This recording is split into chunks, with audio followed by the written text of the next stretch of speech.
জঙ্গলের ভেতর দিয়ে হাঁটতে গেলে হঠাৎ চোখে পড়তে পারে এক অদ্ভুত দৃশ্য। গাছপালা আর লতাপাতার ফাঁকে লালচে কমলা রঙের বিশাল এক ফুল, যার পাপড়ির উপর ছড়িয়ে আছে সাদা সাদা ফোঁটা। কাছে যেতেই ভেসে আসে এক তীব্র গন্ধ, পচা মাংসের মতো।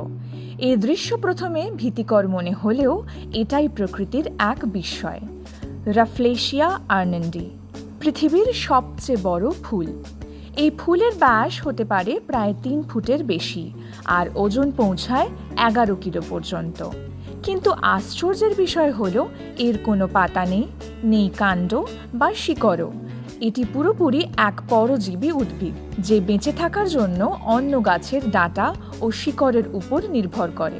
কয়েক মাস ধরে ধীরে ধীরে ফোটে এই ফুল, অথচ টিকে থাকে মাত্র 5 থেকে 7 দিন। কিন্তু কেন এই ভয়ঙ্কর দুর্গন্ধ?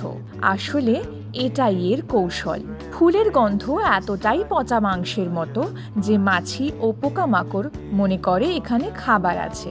তারা এসে ফুলের ভেতরে ঢুকে পড়ে, আর সেই সঙ্গে ঘটে যায় পরাগায়ন। ফুলের গভীর গহ্বরে অনেক সময় এসব কীটপতঙ্গ আটকে যায়, যা প্রকৃতির অদ্ভুত খেলাই বলা যায়। রাফলেশিয়া সাধারণত দক্ষিণ পূর্ব এশিয়ার জঙ্গলে জন্মায়। ইন্দোনেশিয়া, মালয়েশিয়া ও বোর্নিওর ঘন অরণ্যে এদের দেখা মেলে সবচেয়ে বেশি। উষ্ণ ও আর্দ্র আবহাওয়ায় এরা ভালোভাবে বেঁচে থাকে, কিন্তু দুঃখজনকভাবে বন ধ্বংসের কারণে দিন দিন কমে যাচ্ছে এই ফুলের সংখ্যা। তাই আজ এটি বিপন্ন প্রজাতির তালিকাভুক্ত। বিজ্ঞানীদের কাছে রাফলেশিয়া উদ্ভিদ জগতের এক রহস্য। বিশ্বের সবচেয়ে বড় ও ভারী ফুল হিসেবে এটি যেমন অনন্য, তেমনি স্থানীয়দের কাছে এর রয়েছে ভিন্ন অর্থ। কেউ কেউ একে অশুভ ও অলৌকিক শক্তির প্রতীক মনে করেন, আবার কোথাও ঔষধি গুণের জন্য ব্যবহার করা হয়।